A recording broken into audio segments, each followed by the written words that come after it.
एक समय की बात है।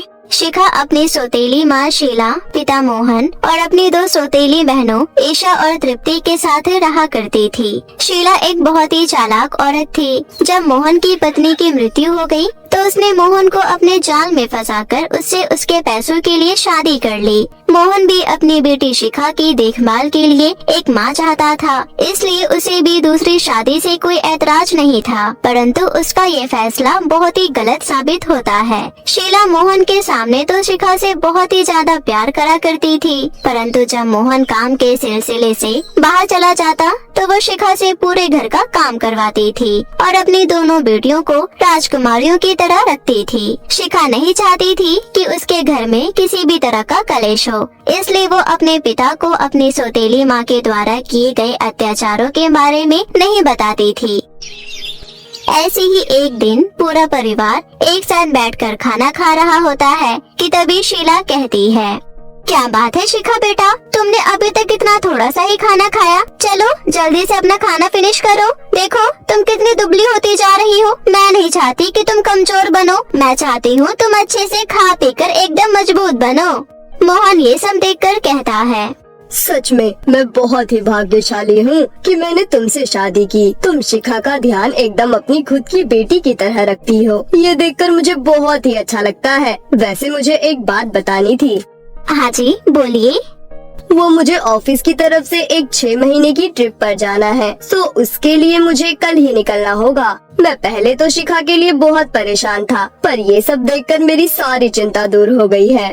शिखा अपने पिता की ये बात सुनकर बहुत ही ज्यादा दुखी हो जाती है और कहती है, पिताजी आप मत जाइए ना, वैसे भी आप अक्सर काम के सिलसिले से बाहर रहते हैं। मुझे आपके साथ समय बिताने का मौका ही नहीं मिलता, प्लीज मत जाइए।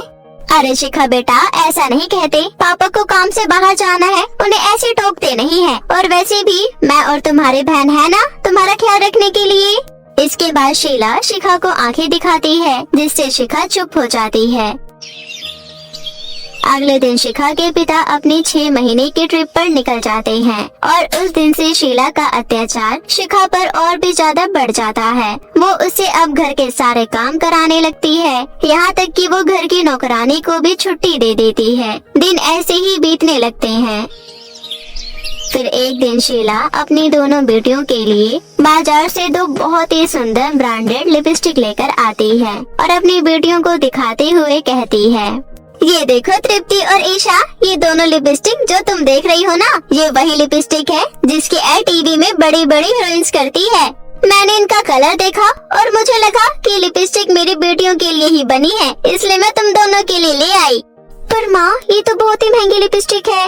हाँ मैंने भी सुना है, इस लिपस्टिक की कीमत बहुत ही ज्यादा है।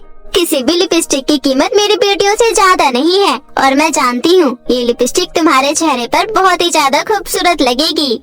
शिखा भी वहीं पर खड़ी होती है और ये सब देख रही होती है। शिखा को बचपन से ही लिपस्टिक का बहुत शौक था। वो अपनी माँ की लिपस्टिक निकाल निकाल कर लगाया करती थी। जब वो उन लिपस्टिक को देखती है तो उसे भी उन्हें लगाने का मन करता है, इसलिए वो अपनी माँ से कहती है, माँ क्या एक बार मैं भी ये लिपस्टिक ट्राई कर सकती हूँ? तू जानती भी है इसकी कीमत क्या है? तेरी औकात से बहुत बाहर है। तू इसे लगाना तो छोड़, छू भी नहीं सकती, समझी? जा जल्दी से मेरे और मेरी बेटियों के लिए नूडल्स बना कर ला। बेचारी शिखा आंखों में आंसू लिए रसोई में चली जाती है और नूडल्स बनाने लगती है। साथ ही साथ रोते हुए कहती है, माँ आप क्यों चली गई? आपके जाते ही पिताजी ने ऐसी औरत से शादी कर ली जो मुझे बिल्कुल भी प्यार नहीं करती, बल्कि मुझ पर अत्याचार करती है। ना मुझे ढंग का खाना खाने को देती है, ना ही पहनने को, ना ही मेरी कोई इच्छा पूरी करती है। शिखा ये सब बोल ही रही होती है और उसका ध्यान नूडल्स पर नहीं जाता, जिससे सारे नूडल्स जल जाते हैं। जिसकी बदबू सूंघकर शीला रसोई में आती है और नूडल्स को देखकर शिखा को एक जोरदार चांटा लगाते हुए कहती है, अरे अकल की अंधी, ध्यान कहाँ है तेरा? सारे नूडल्स जला दिए, अब मेरी बेटी और मैं क्या खाएंगे? पता नहीं कहाँ ध्यान रहता है इसका। चल जा जल्दी से मार्केट से नूडल्स लेकर आ, समझी? शिखा उदास होकर मार्केट से नूडल्स लेने चली जाती है। शिखा जब भी दुखी हुआ करती थी तो वो अपने घर के रास्ते में पड़ने वाले एक जंगल के पेड़ के नीचे बैठकर अपने मन को शांत किया करती थी। आज भी वो ऐसा ही कर रही थी कि तभी उसे उस जंगल के साथ वाली नदी में एक छोटी सी बिल्ली डूबती हुई दिखाई देती है। शिखा बिना कुछ सोचे नदी में कूद जाती है और जैसे तैसे उस बिल्ली की जान बचाती है। पानी से बाहर आते ही वो बिल्ली एक परी के रूप में बदल जाती है, जिसे देखकर शिखा हैरान रह जाती है। जिसके बाद वो परी कहती है, तुम्हारा बहुत बहुत धन्यवाद। मैं अग्नि परी हूँ। पानी से मुझे खतरा रहता है और गलती से मैं नदी में डूब गई, इसीलिए मैं एक बिल्ली के रूप में बदल गई। तुम्हारा बहुत बहुत धन्यवाद। अगर तुम जल्दी ना करती तो शायद मैं वापस कभी परी नहीं बन पाती। क्या हुआ, तुम थोड़ी उदास लग रही हो? इसके बाद शिखा अपनी सारी कहानी उस परी को बताती है। शिखा की सारी कहानी सुनकर परी अपनी छड़ी घुमाती है और 3 बहुत ही सुंदर लिपस्टिक प्रकट करती है। शिखा, ये तीनों लिपस्टिक जो तुम देख रही हो ये कोई मामूली लिपस्टिक नहीं है, बल्कि जादुई लिपस्टिक है। ये तीनों जादुई लिपस्टिक मैं तुम्हें देना चाहती हूँ। जब भी तुम्हारे पास घर का बहुत सारा काम हो तो तुम इस पिंक वाली लिपस्टिक से कहना, ये तुम्हारे घर के सारे काम कर देगी। और जब भी तुम्हें भूख लगे या तुम्हें खाने की जरूरत हो तो तुम इस लाल वाली लिपस्टिक से कहना, ये तुम्हारी इच्छा पूरी कर देगी। और जब भी तुम्हें धन दौलत की जरूरत हो तो तुम इस सुनहरी लिपस्टिक से कहना, ये तुम्हारी धन दौलत की हर जरूरत पूरी कर देगी। ऐसा कहकर परी वहाँ से गायब हो जाती है और शिखा उन तीनों लिपस्टिक को लेकर घर आ जाती है। इसके बाद शिखा को जब भी घर का सारा काम करना होता तो वो पिंक वाली लिपस्टिक से कहकर घर का सारा काम कर लेती और जब भी उसे भूख लगती तो वो लाल लिपस्टिक का इस्तेमाल करके अपना पेट भर लेती और जब भी उसे पैसों की जरूरत होती तो जादुई सुनहरी लिपस्टिक का इस्तेमाल करती। दिन ऐसे ही बीत रहे थे। एक दिन ईशा तृप्ति और शीला के साथ में बैठकर बातें कर रही थी कि तभी ईशा कहती है, माँ, तुम्हें नहीं लगता कि कुछ गड़बड़ है? कैसे गड़बड़? मैं कुछ समझी नहीं। मैं कुछ दिनों से नोटिस कर रही हूँ, ये शिखा की बच्ची हर काम इतना जल्दी कर देती है, जबकि हम इसे सिर्फ एक वक्त का खाना देते हैं। उसके बाद भी इसके अंदर इतनी ताकत आती कहाँ से है? हाँ, बात तो तेरी बिल्कुल सही है। मैं भी कुछ दिनों से देख रही हूँ, ये बहुत खुश लग रही है। हम इसका पता लगाना होगा। इसके बाद तीनों माँ बेटी मिलकर शिखा पर नजर रखने लगती है। फिर एक दिन जब शिखा अपनी तीनों जादू लिपस्टिक का इस्तेमाल कर रही होती है तो वो तीनों माँ बेटी शिखा को देख लेती है और फिर शिखा जब वहाँ से जाती है तो शीला उन तीनों लिपस्टिक को चुरा कर अपनी बेटियों के कमरे में आ जाती है और फिर वो तीनों एक एक करके वो लिपस्टिक लगाने लगती है। लेकिन जैसे ही वो उस लिपस्टिक को लगाती है उनका पूरा चेहरा काला पड़ जाता है और उनके पूरे शरीर में जहर फैल जाता है और उन तीनों की वही मृत्यु हो जाती है। इसके बाद जब शिखा के पिता घर वापस आते हैं तो शिखा उन्हें सारी बात बताती है, जिसके बाद मोहन शिखा से माफी मांगता है और उस दिन के बाद से वो दोनों आपस में खुशी से एक साथ रहने लगते हैं। बहुत समय पहले की बात है। आरोही अपने माता पिता के साथ खुशी खुशी दिल्ली शहर में रहा करती थी। गर्मियों की छुट्टी थी, इसलिए आरोही अपने माता पिता के साथ गांव घूमने अपने चाचा चाची के घर रामपुर जा रही थी। आरोही बहुत ज्यादा खुश थी और पूरे रास्ते अपने माता पिता से बातें कर रही थी। मम्मी पापा, कितने दिन बाद हम गांव घूमने जा रहे हैं। मैं तो वहाँ जाकर बहुत एंजॉय करूँगी, भाग जाऊंगी, वहाँ पर आम खाऊंगी, लीची खाऊंगी, सुबह सवेरे उठूंगी, चिड़ियों की आवाज सुनूंगी, अच्छा मौसम देखूंगी। गांव में कितना ज्यादा मजा आता है। थोड़े से दिन कब बीत जाते हैं पता ही नहीं चलता। हाँ आरोही बेटा, तुम बिल्कुल ठीक कह रही हो। गांव में बहुत ज्यादा मजा आता है और तुम वहाँ जाकर बहुत एंजॉय करना। तुम खुश तो हम भी खुश। तुम्हारी खुशी के लिए ही तो गांव जा रहे हैं, वरना तुम तो जानती हो तुम्हारे पापा को बिल्कुल भी टाइम नहीं था। इस तरह हंसी खुशी पूरा परिवार गांव की ओर बढ़ रहा था, लेकिन किसको क्या पता था कि आगे उनके साथ क्या होने वाला है, क्या दुर्घटना घटने वाली है। इस हंसते खेलते परिवार को किसकी नजर लगने वाली है। कुछ ही समय बाद एक हादसा होता है जिस कार में आरोही जा रही थी अपने माता पिता के साथ। उस कार का एक्सीडेंट हो जाता है और उस एक्सीडेंट में आरोही के माता पिता की तुरंत ही मृत्यु हो जाती है। आरोही को कुछ चोटें आती हैं और जब इस बात की खबर आरोही के चाचा किशोर दास को लगती है तो वह तुरंत हादसे वाली जगह पर पहुंचते हैं और आरोही को दिलासा देते हैं। आरोही का रो रो कर बुरा हाल था। चाचा जी, ये हमारी खुशियों को किसकी नजर लग गई? अभी थोड़ी देर पहले हम कितने ज्यादा खुश थे, मम्मी पापा मुझसे बातें कर रहे थे, लेकिन अचानक ये हादसा हो गया और मम्मी पापा मुझे हमेशा हमेशा के लिए छोड़ के चले गए। अब मैं क्या करूँगी, किसके सहारे रहूंगी? चाचा जी, ये क्या हो गया? ऐसा नहीं होना चाहिए था। काश मैं भी मम्मी पापा के साथ उनके साथ चली जाती तो अच्छा रहता। अब मैं मम्मी पापा के बिना कैसे रहूंगी? आरोही बेटा, मैं तुम्हारी मम्मी पापा की कमी तो पूरी नहीं कर सकता, लेकिन मैं पूरी कोशिश करूंगा कि तुम्हें कोई परेशानी ना हो। आज से तुम हमारे साथ हमारे घर में रहोगी, ठीक है बेटा? इस तरह आरोही के चाचा आरोही को दिलासा देते हैं, लेकिन दूर खड़ी आरोही की चाची महिमा वह आग बबूला हो रही थी। कुछ समय बाद आरोही के माता पिता का दाह संस्कार हो जाता है। घर जाने के बाद महिमा अपने पति से कहती है, देखो जी, आपने इस मनहूस की जिम्मेदारी उठाने का फैसला तो कर लिया है, लेकिन मैं आपसे पहले ही कह देती हूँ कि अगर ये हमारे साथ रहेगी हमारे घर में तो जैसा मैं कहूँगी वैसा ही करना पड़ेगा, वरना इस मनहूस का हमारे घर में कोई ठिकाना नहीं है। कह दीजिए चली जाएगी शहर और वहीं रह लेगी। हमने कोई ठेका नहीं लिया इस अनाथ का पालन पोषण करने का। हमारे भी अपने बच्चे हैं, उनका भी पालन पोषण करना है। पैसे पेड़ पे तो नहीं लग रहे हैं। अरे भाग्यवान, तू कैसी बातें कर रही है? अभी तो बेचारी ने अपने माता पिता को खोया है और तू कैसी बातें कर रही है?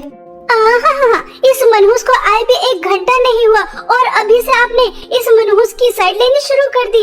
मुझे सब दिखाई दे रहा है कि आपको तो बस अपनी भतीजी ही प्यारी है। देखो जी, मैं आपसे एक बार फिर कह रही हूँ, अगर आपने इसकी साइड ली और मेरे काम में दखल अंदाजी की तो मैं अपने बच्चों को लेकर मई के चली जाऊंगी और कभी वापस नहीं आऊंगी। चाहे कितना भी बुलाते रहना, मेरे पैर भी पड़ जाना, लेकिन मैं वापस नहीं आऊंगी। ये मेरी आखिरी वार्निंग है, इसे अच्छी तरह समझ लीजिए। आहिस्ता आहिस्ता चाचा और चाची में झगड़ा बढ़ जाता है। यह देखकर आरोही को बहुत दुख होता है। तभी आरोही अपनी चाची से कहती है, चाची जी, आप चाचा जी से झगड़ा मत कीजिए और आपको कहीं जाने की कोई जरूरत नहीं है। आप जैसा कहेंगी मैं वैसा ही करूंगी। और चाचा जी प्लीज, आप भी मेरी वजह से झगड़ा मत कीजिए। मुझे बिल्कुल भी अच्छा नहीं लग रहा कि मेरी वजह से आप दोनों लड़ रहे हैं। चाची जी, मुझे क्या करना होगा बता दीजिए।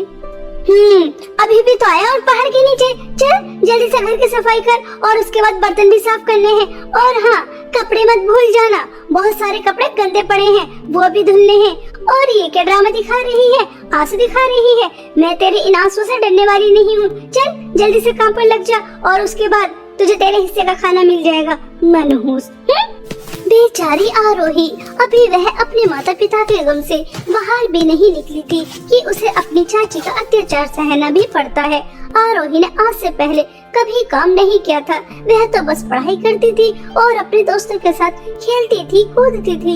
लेकिन माँ पिता की मृत्यु के बाद उसे अब ये सब काम भी करने पड़ते हैं। वह बहुत मुश्किल से घर की सफाई करती है और उसके बाद बर्तन साफ करती है। और जैसे ही कपड़े धोने के लिए जाती है तो पानी नहीं होता। तभी वह अपनी चाची के पास जाती है और कहती है, चाची जी, मटके में थोड़ा पानी था, उससे मैंने बर्तन तो साफ कर दिए, लेकिन मुझे और पानी नजर नहीं आ रहा। कपड़े कैसे धोऊं समझ में नहीं आ रहा। हाँ मनहूस, मुझे पता है कि पानी नहीं है और हमारे घर में पानी तुम्हारे घर की तरह नहीं आता। जैसे शहर में टोटी लगी होती है, हमारे यहाँ पर नदी पर जाकर पानी भर के लेकर आना होता है और उससे काम करते हैं। और कपड़े हम नदी पर जाकर धोते हैं। इससे सारे गंदे कपड़े उठा, नदी पर जा और उन्हें धो के लेकर आ। और कहीं पर भी दाग धब्बा नहीं होना चाहिए, साफ सुथरे होने चाहिए। समझ रही है ना? तभी तुझे खाने के लिए मिलेगा, वरना सोच ले रोटी का एक निवाला नहीं मिलने वाला। आरोही रोते हुए सभी गंदे कपड़े उठाती है और नदी पर धोने चली जाती है और वहाँ जाकर बहुत मुश्किलों से उन कपड़ों को धोती है और रोती रहती है और उसके बाद घर आ जाती है। महिमा अपने पति और अपने बच्चों के साथ खाना खा रही थी और दूर खड़ी आरोही देख रही थी। तभी महिमा का छोटा बेटा राहुल आरोही से कहता है, दीदी दीदी आप दूर क्यों खड़ी हैं? सुबह से आप बस काम ही कर रही हैं, कुछ खाया भी नहीं है। आ जाइए, हमारे साथ बैठकर खाना खाइए।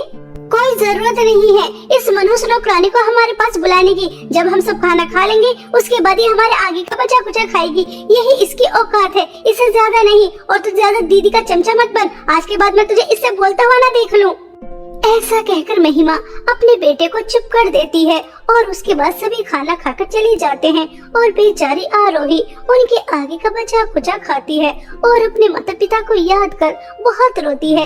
ऐसे ही रोज रोज आरोही के ऊपर अत्याचार हो रहे थे और हमेशा की तरह आज भी आरोही नदी के पास कपड़े धो रही थी कि तभी महिमा की एक ब्रांडेड साड़ी नदी में बहकर दूर चली जाती है, जिसे देखकर आरोही बहुत ज्यादा रोती है।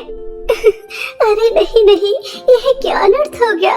चाची जी की ब्रांडेड साड़ी नदी में बहकर दूर चली गई और अगर चाची जी को पता चला तो वह तो मुझे मार मार कर जान से ही मार देंगी। मैं क्या करूं? चाची जी की साड़ी कैसे वापस लेकर आऊं? ऐसा सोचकर आरोही बहुत रो रही थी और वह दोपहर से शाम तक बैठी रहती है क्योंकि उसे बहुत अच्छी तरह से पता था कि अगर वह घर जाएगी तो उसकी बहुत ज्यादा पिटाई होगी। लेकिन और वह कर भी क्या सकती थी, उसे घर भी जाना था।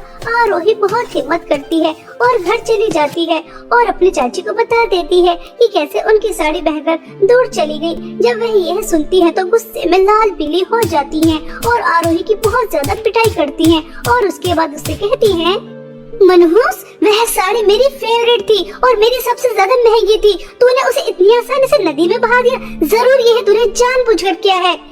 नहीं नहीं चाची जी, मैंने जानबूझकर नहीं किया।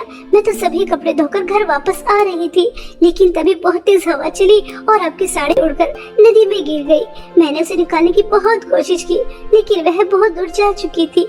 आप मेरी बात का भरोसा कीजिए, मैंने ये सब कुछ जानबूझकर नहीं किया। हाँ, मैं तो जैसे मनहूस को बहुत अच्छी तरह से जानती हूँ कि ये तूने जानबूझकर ही किया है। मैं कुछ नहीं जानती कि वह साड़ी तू मुझे कैसे लाकर देगी, लेकिन मुझे वह साड़ी जरूर चाहिए। अगर तूने मुझे वह साड़ी लाकर नहीं दी तो सोच लेना कि मैं तेरा क्या हाल करूँगी। इस घर में तो तुझे मैं रहने ही नहीं दूंगी, लेकिन तेरा हाथ पैर भी तोड़ दूंगी और तेरी पूरी शक्ल भी बिगाड़ दूंगी। किसी को मुँह दिखाने के काबिल नहीं बचेगी। इसलिए जा और मेरी साड़ी लेकर आ। चाची जी, रात बहुत हो रही है। जंगल में नदी के पास इतनी रात को जाऊंगी तो अगर कोई खतरनाक जानवर आ गया और उसने मुझे अपना शिकार बना लिया। जानवर तुझे अपना शिकार बनाए या ना बनाए, अगर तू मेरी साड़ी लेकर नहीं आई तो तुझे मैं अपना शिकार जरूर बना लूंगी। इसलिए चुपचाप जा और मेरी साड़ी लेकर आ। आरोही रोते हुए जंगल की ओर जा रही थी और अपने माता पिता को बहुत ज्यादा याद कर रही थी।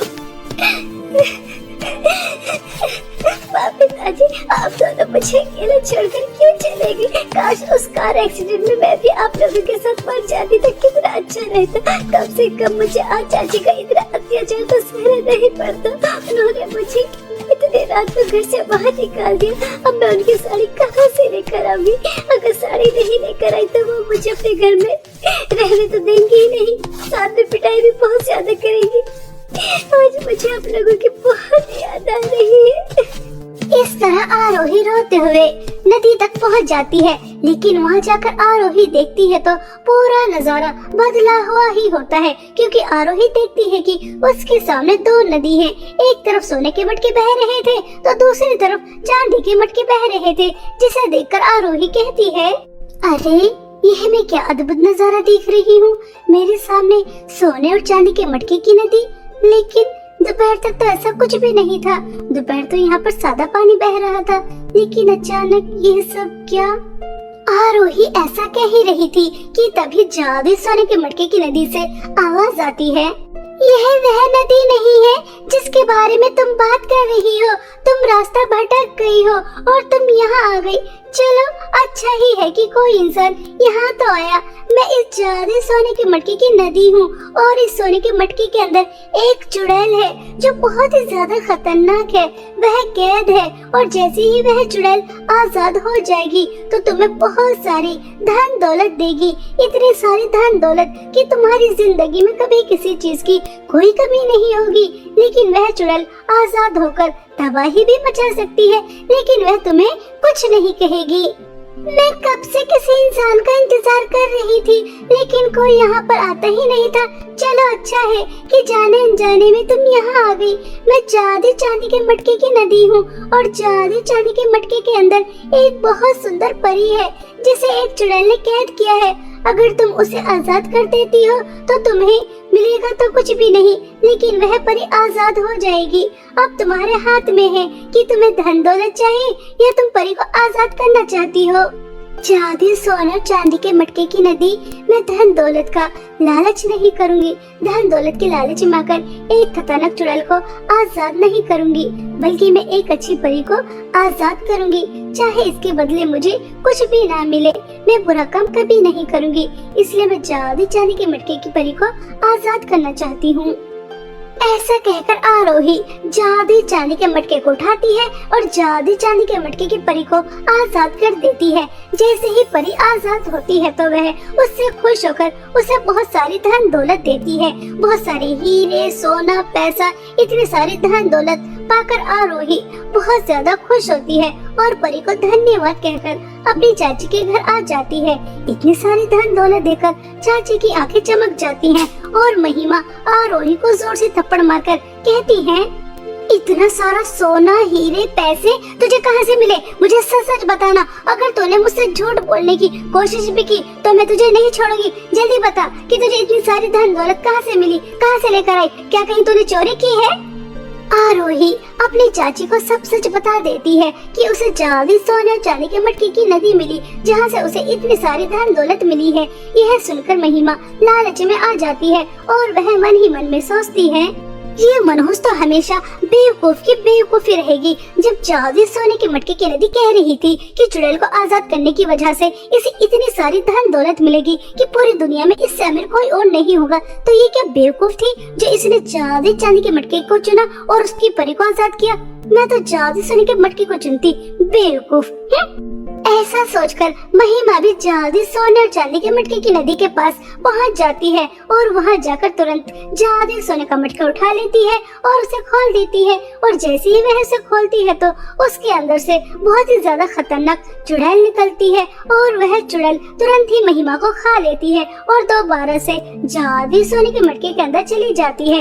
इस तरह आरोही की चाची को उसके लालच और बुरे कर्मों की सजा मिल जाती है और वहीं दूसरी तरफ आरोही अपने अच्छे स्वभाव की वजह से इतनी सारी धन दौलत के साथ एक हंसी खुशी जीवन बिताती है।